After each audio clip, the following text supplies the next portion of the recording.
مہربان مہربان. Welcome back. رمضان مہربان میں آپ کو ایک دفعہ پھر خوش آمدید کہتے ہیں. تو جی آپ کو پتہ ہے کہ جیسے آپ لوگ ہمارے لیے بہت بہت عزیز ہیں، ویسے ہی آپ کی صحت بھی ہمیں بہت عزیز ہے، اور ہم چاہتے ہیں، ہماری پوری ٹیم چاہتی ہے کہ آپ لوگ رمضان کے بابرکت مہینے میں سارا وقت اور سارا ایفرٹ اللہ تعالیٰ کی عبادت میں لگا سکیں، مغفرت مانگتے ہوئے، دعائیں مانگتے ہوئے یہ مہینہ جو ہے گزر جائے. تو جی اب وقت ہے ہمارے سیگمنٹ روزہ اور صحت کا، جس کے اندر آپ کو پتہ ہے ہم ڈاکٹر حضرات کو بلاتے ہیں، ان سے کسی نہ کسی ایسے موضوع پر بات کرتے ہیں جو کہ آج کل سوسائٹی میں کافی عام ہو گیا، کسی ایسی بیماری کے حوالے سے یا صحت کے مسائل کے حوالے سے جو کہ آج کل عام ہوتے جا رہے ہیں. تو جی آف کورس آج بھی ہمارے ساتھ ایک ڈاکٹر موجود ہیں، بہت ساری گفتگو ہوگی، بہت ساری باتیں ہوں گی. تو لیکن اس سے پہلے شراز اگر آپ تعارف کرا دیں ڈاکٹر صاحب کا بالکل. تو بہت ڈاکٹر صاحب اچھا ہمارے ہوگا. ساتھ براجمان ہیں، شہر کے معروف ڈاکٹر ہمارے مہمان بنے ہیں آج. ڈاکٹر محمد رضوان ہمارے ساتھ تشریف رکھتے ہیں جو کہ اسسٹنٹ پروفیسر آف میڈیسن ہے، عزیز فاطمہ ہاسپٹل سے تعلق ہے. ڈاکٹر صاحب thank you so much for joining us. سب سے پہلے تو ہم گفتگو کرنا چاہ رہے ہیں تھوڑی کووڈ کے حوالے سے بھی اور کچھ ہیپیٹائٹس کے حوالے سے، لیکن ہم شروعات کووڈ سے اس لیے کرنا چاہ رہے ہیں کیونکہ اس وقت سب سے بڑا مسئلہ، سب سے بڑی بیماری، سب سے بڑا مرض جو ہے وہ کووڈ ہی ہے، اور اس سے بچاؤ کے لیے جو احتیاطی تدابیر ہیں وہ کس حد تک امپورٹنٹ ہیں اور لوگ اس کو کس حد تک جو ہے وہ لائٹ لے رہے ہیں، فار گرانٹڈ لے رہے ہیں، اس پہ گفتگو کرنا چاہ رہے ہیں. تو اس پہ ذرا نظر ڈالیے گا کہ یہ بیماری جو ہے کس حد تک جو ہے وہ جان لیوا ہے، اور ایک ایسی بیماری جس کے نتیجے میں آپ کو سانس نہیں مل رہا، آپ کو آکسیجن کی کمی ہو رہی ہے اور لوگ آکسیجن ڈھونڈتے پھر رہے ہیں. تو یہ ایک ایسی بیماری، لیکن اس کے باوجود لوگوں کا بیہیویئر دیکھ کے لگتا ہے کہ لوگ اس کو سیریسلی لینے کے لیے تیار نہیں ہیں. کیا کہیں گے اس میں؟ بسم اللہ الرحمن الرحیم. پہلے تو بہت شکریہ جی، آپ نے مجھے اس پروگرام میں شروع کیا. تو آج کل تیسری لہر چل رہی ہے کرونا کی. کرونا ایک وائرس ہے جو ہمارے منہ کے راستے، ناک کے راستے، آنکھوں کے راستے وہ ٹرانسمٹ ہوتا ہے ہماری باڈی کے اندر. یہ وہی وائرس ہے جو عام فلو کا وائرس تھا، مگر یہ تھوڑا سا سٹیبلائز زیادہ کرتا ہے. یعنی ہماری باڈی کے اندر والا جو ٹیمپریچر ہے وہ 37 ڈگری سینٹی گریڈ ہوتا ہے. تو یہ اس 37 ڈگری سینٹی گریڈ کے بھی کوپ کر جاتا ہے اور یہ ہمارے جو انٹسٹائن ہے وہاں پہ چلا جاتا ہے.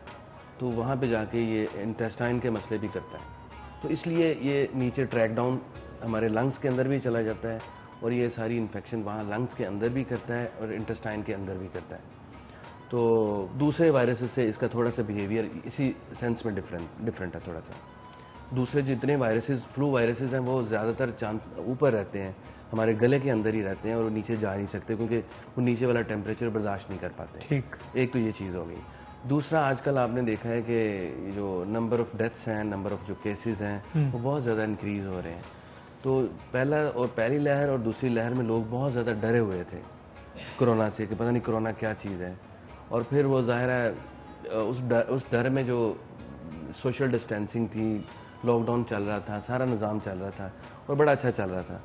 آج کل آپ لاک ڈاؤن دیکھ بھی لیں، چاہے بازار بند بھی ہوں، مگر رش سڑکوں پہ ایسا ہے کہ وہ لوگ بالکل اس کو لفٹ نہیں کرا رہے. تو اسی وجہ سے جو کلینکس بھر گئے ہیں، ہاسپٹلس بھر گئے ہیں. کلینکس اور ہاسپٹلس میں جگہ بھی نہیں ہے. تو زیادہ تر جو ڈاکٹرز ہیں، جس طرح میں اپنے مریضوں کو، اب میرے 6 مریض ہیں گھر میں ہی مینج میں کر رہا ہوں، گھر میں ہی آکسیجن سلنڈر اور گھر میں ان کو کنسلٹیشن چل رہی ہے اور ان کے ایون انجیکشن بھی گھر میں لگ رہے ہیں. تو ہر ڈاکٹر کا یہی حساب ہے. تو بہت زیادہ یہ اسپریڈ ہو گیا ہے، اور اس کی جو کلینکل جو سچویشن ہے ہر بندے پہ ڈفرینٹ ہے. یعنی یہ نہیں ہوتا کہ جو جوان بندے ہیں وہ بہت زیادہ ان کو لیس چانسز ہوں گے، یا بوڑھے بندے ان کو بہت زیادہ چانسز ہوں گے. ایسا نہیں ہے.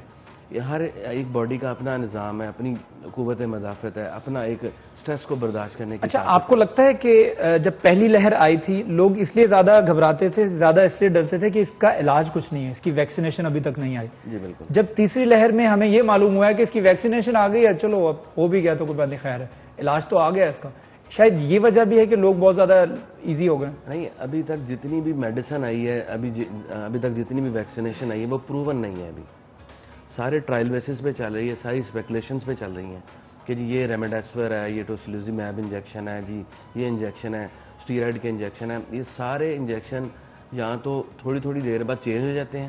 یعنی پہلے کہا جاتا تھا کہ یہ دوائی جی بہت اچھی ہے، اس کے لیے یہ دوائی ضروری ہے، اب وہی دوائی کو بالکل نگیٹ کر دیا گیا. ٹھیک ہے. اسی طرح ٹائملی جس طرح کوئی اچھی دوائی آتی جائے گی، یہ ساری دوائیاں نکلتی جائیں گی، کیونکہ بالکل نہ کچھ ہونے سے کچھ ہونا تو بہتر ہے. تو اس لیے ہم کہتے ہیں کہ چلے یار جو وائرس کو ٹریٹ کرنے کے لیے یہ دوائی تو اس کو دے دیں، مگر یہ چیزیں ابھی لوگوں کو پتہ ہی نہیں ہے پوری، تو وہ لوگ بالکل ریلائی کرتے ہیں کہ جی یہ دوائیاں آ گئی ہیں، کوئی بات نہیں جی. دوسرا جو ویکسینیشن، جس طرح ایک مسکنسیپشن ہے، ویکسینیشن ڈزنٹ مین کہ جی وہ ایک دفعہ ویکسینیشن لگ گئی تو وہ اس بیماری سے محفوظ ہو جائے گا، ایسے نہیں ہے. ویکسینیشن لگنے کا مقصد یہ ہے کہ جو اس کی بیماری کی جو شدت ہے وہ کم ہوگی. ٹھیک. بالکل ڈاکٹر صاحب، آئی تھنک میں ٹوٹلی اگری کرتی ہوں ڈاکٹر صاحب کے ساتھ کہ یہ جو ویو ہے یہ زیادہ ڈینجرس ہے، اور ویکسینز جو ہیں یہ بڑی امپورٹنٹ اور اہم بات ہے کہ ابھی ٹرائل بیسس پہ چل رہی ہیں، تو صرف ویکسینز کے اوپر رہتے ہوئے اتنے زیادہ کیسز کو بڑھتے رہنے دینا اور احتیاط نہ کرنا ہماری بہت بہت بڑی غلطی ہوگی. اس حوالے سے بھی اور بات چیت کریں گے، لیکن اس سے پہلے میں ایک اور سملر چیز ہے جو کہ آج کل بہت مین اسٹریم ہو گئی ہے، ہائپیٹائٹس کی بات کر رہی ہوں میں. ایک اوبیسلی ایسی بیماری ہے جو کہ بہت سارے لوگوں کو آج کل سفر کر رہے ہیں، وہ اپنا علاج کرانے کی کوشش کر رہے ہوتے ہیں، لیکن بہت سارے لوگوں کو پتہ بھی نہیں ہے ہیپیٹائٹس کے حوالے سے. تو ڈاکٹر صاحب اس حوالے سے گائیڈ کیجیے گا، ایک تو ہیپیٹائٹس کیا ہے اور اس کے علاوہ اس کی کتنی ڈفرینٹ اقسام ہیں، کتنی ٹائپس ہیں اس کی، اس حوالے سے پلیز بات کیجیے. ہاں جی. اچھا، اصل میں نا جس طرح وائرس دوسری بیماریاں پیدا کرتا ہے، اسی طرح یہ ہیپاٹائٹس بھی پیدا کرتا ہے. ہیپاٹائٹس اے بی سی ڈی ای تک جو ہے، ویسے تو اور بھی ہیں اس کے علاوہ جس الفابیٹیکلی آگے بھی چلے گئے ہیں، مگر جو موسٹ کامن ہمارے جو ہم دیکھنے میں آتے ہیں وہ اے بی سی ڈی ای تک ہیں. اور وہ جو اے وائرس ہے وہ یوزولی جو آپ نے دیکھا ہوگا بچوں کو یرکان ہوتا ہے وہ اے ہوتا ہے، اور وہ اللہ کا شکر ہے کہ وہ ہر بچے نے ریکور ہونا ہوتا ہے. بہت تھوڑے سے بچے ہوتے ہیں جو اللہ معافی دے بہت زیادہ شدید بیماری میں چلے جاتے ہیں، مگر وہ بہت زیادہ تھوڑے ہیں. اسی طرح بی اور سی جو ہوتا ہے وہ آتے ہیں، پھر تھوڑا عرصہ رہتے ہیں، پھر بعد میں بالکل ہائڈ ہو جاتے ہیں، چھپ جاتے ہیں، اور وہ آہستہ آہستہ کر کے بیماری کو بڑھاتے رہتے ہیں، اس کی شدت کو بڑھاتے رہتے ہیں. تو اس کا علاج ہم کر سکتے ہیں، یعنی ٹائملی اگر اس کا علاج ہم شروع کر لیں تو اس کی جو شدت ہے، اس کی جو کرونیسٹی ہے، جو اس کی لمبا پن ہے اس کو ہم بالکل ختم کر سکتے ہیں. یعنی ظاہر ہے بیماری پہلے علامات کرتی ہے، پھر اس کے بعد کمپلیکیشن آتی ہیں. تو اس ٹریٹمنٹ ٹائملی دینے سے ہم ہیپاٹائٹس بی اور سی کو پوری طرح کیور کر سکتے ہیں. بالکل ڈاکٹر صاحب، آف کورس ہم اس کے علامات کے حوالے سے بھی بات کریں گے، سمپٹمس کے حوالے سے اور گفتگو کریں گے، لیکن یہاں پر ایک چھوٹا سا بریک لیں گے. بریک کے بعد واپس آئیں گے، کہیں مت جائے گا، ہمارے ساتھ رہے گا. مہربان. Welcome back. روزہ اور آپ کی صحت کے حوالے سے ہمارا سیگمنٹ جاری ہے. ہمارے ساتھ براجمان ہے ڈاکٹر محمد رضوان. ان سے گفتگو کر رہے تھے ہم. فاطمہ نے ہیپاٹائٹس کے حوالے سے گفتگو کی تھی اور اس کے علاج کے حوالے سے بھی بات ہم کر رہے تھے. ڈاکٹر رضوان صاحب یہ بتائیے گا کہ ہیپاٹائٹس جو ہے یہ کتنا لانگ لاسٹنگ ہوتا ہے، اس سے کیا یہ ان میں آپ نے کیٹیگریز بھی بتائی ہیں، تو ان میں سب سے زیادہ خطرناک کیٹیگری اس وقت پاکستان کے حوالے سے بات کی جائے، پاکستان کے انوائرمنٹ کے حوالے سے بات کی جائے، یہاں کے خوراک کے حوالے سے، یہاں کے پینے کے پانی کے حوالے سے بات کی جائے، تو سب سے خطرناک کیٹیگری جو ہے پاکستان میں کون سی ہے؟ اصل میں جو ہیپاٹائٹس اے اور ای جو ہے نا، یہ ہمارے کھانے والی چیزوں سے ٹرانسمٹ ہوتا ہے. اور جو بی اور سی ہے جو ہمارے وہ خون کے یا کسی جگہ پہ زخم لگاؤ اس کے سیکریشن کے ٹرانسمیشن سے آتا ہے، یا دوسرے کچھ تھوڑے بہت اس کے موڈ آف ٹرانسمیشنز ہیں. مگر جو ہماری کھانے پینے والی چیزوں کا تعلق ہے وہ ہیپاٹائٹس اے اور ای کا تعلق ہے. تو بچوں میں جو اکثر یوزولی جو ہو جاتا ہے یرکان جو ہوتا ہے چھوٹی عمر میں ہوتا ہے، تو وہ ہیپاٹائٹس اے ہوتا ہے. وہ اسی طرح گندی مندی چیزیں کھانے سے اور بازار سے کچھ لینے سے ہو جاتا ہے. مسئلہ یہ ہوتا ہے کہ جب اگر کسی کو ہیپاٹائٹس ایک قسم کا ہیپاٹائٹس ہے، تو جب اس کو دوسری قسم کا ہیپاٹائٹس ہوتا ہے تو پھر اس دونوں ہیپاٹائٹس مل کے، دونوں وائرسز مل کے اس بیماری کی شدت کو بہت زیادہ بڑھا دیتے ہیں. اچھا. تو اللہ معافی دے جان کو خطرہ ہو سکتا ہے.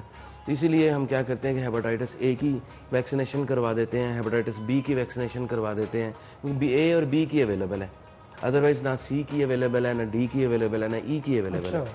تو دو کی پروٹیکشن ہو گئی کیونکہ یہ کامن ہے. تو ظاہر ہے اگر کسی کو ہیپاٹائٹس سی ہے تو اس کو اگر اے اور بی کی پروٹیکشن مل جائے تو وہ تو کم از کم نہیں ہوں گے. اور جو فارچونیٹلی جو ہیپاٹائٹس ای اور ڈی جو ہے وہ بہت زیادہ ان کامن ہے. تو زیادہ کامن اے بی سی ہے، تو دو کی پروٹیکشن کر دیں تو جو ہمارے پاس صرف ایک وائرس بچتا ہے ہیپاٹائٹس سی، جو بہت لمبا عرصہ چلتا ہے. اگر اس کو ہم اور دوسرا ہے کہ اس کی جو ٹریٹمنٹ پہلے تو بہت زیادہ لمبی ہوتی تھی، ٹیکے لگتے تھے، اب اس کی ٹریٹمنٹ صرف 3 مہینے ہے، اور یہ 3 مہینوں میں 95% لوگوں میں ختم ہو جاتا ہے. یہ اللہ کا شکر ہے، جب آپ نے انیشیل سٹیجز میں ہیپاٹائٹس سی کو پکڑ لیا اور اس کو علاج کر دیا تو ساری زندگی انسان ایک نارمل زندگی گزارے گا. اگر اس کی تھوڑا سا ڈیمیج لیور کا ہو گیا تو وہ بھی ریورس ہو جاتا ہے. مگر اگر ایک دفعہ اس کی کمپلیکیشن ڈیولپ ہو گئی, یعنی اگر پیٹ میں پانی پڑ گیا, جگر سکڑ گیا, تیلی کا سائز بڑا ہو گیا, خون کے کچھ جمانے والی طاقت ہے وہ ختم ہو جاتی ہے, وہ خون میں ایک البیومن کیمیکل ہے وہ ختم ہو جاتا ہے, وہ چیزیں جب آ جاتی ہیں تو پھر ہمیں ساری زندگی اس کو دوائیوں کی شکل میں سپورٹ کرنا پڑتا ہے. بالکل ڈاکٹر صاحب, تو ایک تو آپ بات کر رہے تھے ہیپاٹائٹس کے حوالے سے اگر بات کریں تو کیا یہ صرف لیور سے ریلیٹڈ ہوتا ہے, اور دوسرا کہ سمٹمز کی ہم بات کر رہے تھے بریک میں جانے سے پہلے, تو ضرور سمٹمز کے بارے میں بھی بتائے گا اور یہ بھی بتائے گا کہ کیا ہیپاٹائٹس صرف لیور سے ایسوسیٹڈ ڈیزیز؟ ہاں جی, ہیپاٹائٹس اصل میں نا جو ہم اگر اس کا ترجمہ کریں تو یہ ہے انفلیمیشن آف دی لیور. جی, اس لفظ کا مطلب جو ہے انفلیمیشن آف دی لیور ہے, مگر اس کی وجوہات صرف وائرس نہیں ہے, اس کی وجوہات آئرن کی زیادتی بھی ہے. جب لوگ بہت زیادہ آئرن لیتے ہیں یا کھاتے ہیں, اور ایک کاپر کیمیکل ہوتا ہے جو ہمارے اندر جینیٹیکلی زیادہ ہو جاتا ہے کئی دفعہ, تو وہ اس کی زیادتی بھی ہے. ایک ایسی لنگس کی بیماری ہے جس کے ساتھ لیور کا تعلق ہے, اس کو الفا 1 اینٹی ٹرپسن ڈیفیشنسی کہتے ہیں. تو کچھ ہمارے جسم کے اندر کیمیکلز جو اینٹی باڈیز بن جاتی ہیں ہمارے لیور کے خلاف, تو وہ بھی اس طرح کی بیماری پیدا کرتا ہے. تو یہ اس کا مطلب ہے کہ وائرس کی وجہ سے, کچھ کیمیکل کی وجہ سے, کچھ کیمیکل جو ہمارے جسم کے اندر بنتے ہیں جس کو اینٹی باڈیز کہتے ہیں, ان ساروں کی وجہ سے جگر کے اندر سوج پڑتی ہے. اب اس سوج کو ہم ہیپاٹائٹس کہتے ہیں. یہ ہیپاٹائٹس کسی دوسری بیماری کا نام نہیں ہے, پہلی بات تو یہ. دوسرا ہے کہ اس کی علامات ساری بیماریوں میں ایک ہی ہوتی ہیں, چاہے وہ وائرس کی وجہ سے ہو, چاہے وہ کسی کیمیکل کی وجہ سے ہو. ٹھیک. تو جس میں یرکان یعنی آنکھوں کا پیلا پن آ جاتا ہے, کھانا بھوک لگنا کم ہو جاتی ہے, پیٹ میں درد ہوتی ہے, رائٹ سائڈ پہ درد شروع ہو جاتی ہے, خارش سٹارٹ ہو جاتی ہے جسم کے اندر, اور باقی جسم کے اندر پوری باڈی کے اندر ویکنیس سٹارٹ ہو جاتی ہے, ہڈیاں پٹھے سارے ویک ہو جاتے ہیں, اور پیٹ کا پھولنا, کئی دفعہ پیٹ کے اندر پانی پڑ جاتا ہے, پیروں پہ سوج آ جاتی ہے.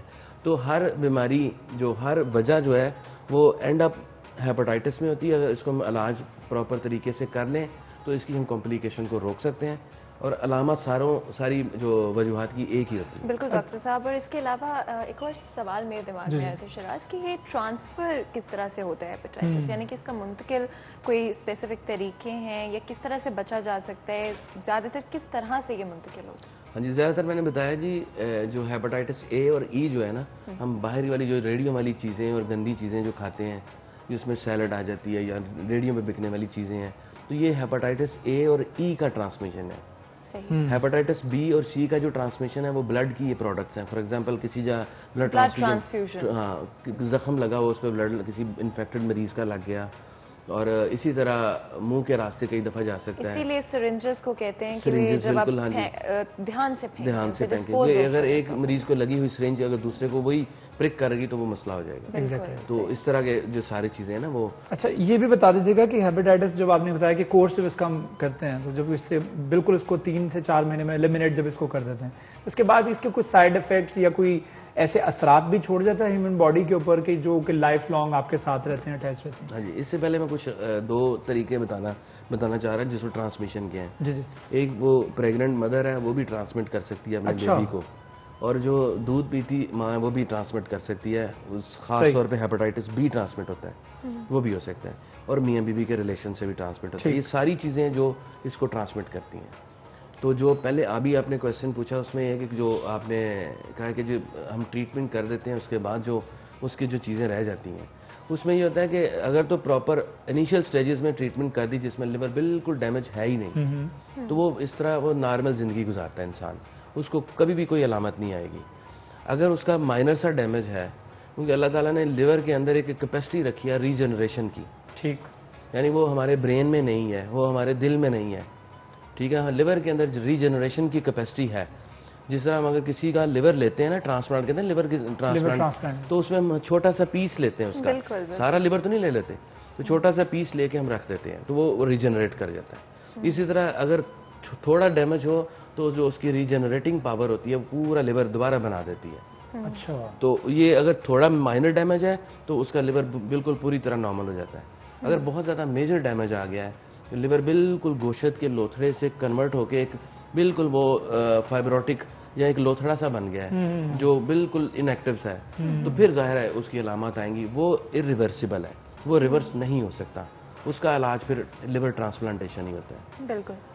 جو ہم ٹریٹمنٹ دیتے ہیں وہ صرف پیٹ کے پانی کے لیے, جو البیومن کی کمی اس کو ٹریٹ کرنے کے لیے, جو خون جمانے والی طاقت ہے وہ ڈسٹرب ہوتی ہے اس کو ٹریٹ کرتے ہیں, اور اگر کچھ نمکیات ہیں, کچھ جسم کے اندر پانی کی زیادتی ہے, کمی ہے, اس کو ہم ٹریٹ کرتے ہیں. یعنی ہم اس کی علامات کو ٹریٹ کرتے ہیں, اس کی وجہ کو ٹریٹ نہیں کر رہے ہوتے. ٹھیک ہے, بہت شکریہ. ڈاکٹر محمد رضوان ہمارے ساتھ تشریف رکھتے تھے, اسسٹنٹ پروفیسر آف میڈیسن ہیں. ڈاکٹر صاحب آپ سے گفتگو کرتے رہیں تو ماشاءاللہ وقت کا پتہ نہیں لگے گا, لیکن ہمارے پاس وقت بہت قلیل ہے, ہمارا سیگمنٹ ختم ہو رہا ہے, تو کیوں نہ ایک چھوٹا سا وقفہ لے لیں. بالکل شراز, ایک چھوٹا سا بریک لیتے ہیں, کہیں مت جائیے گا, ہمارے ساتھ رہیے گا. مہربان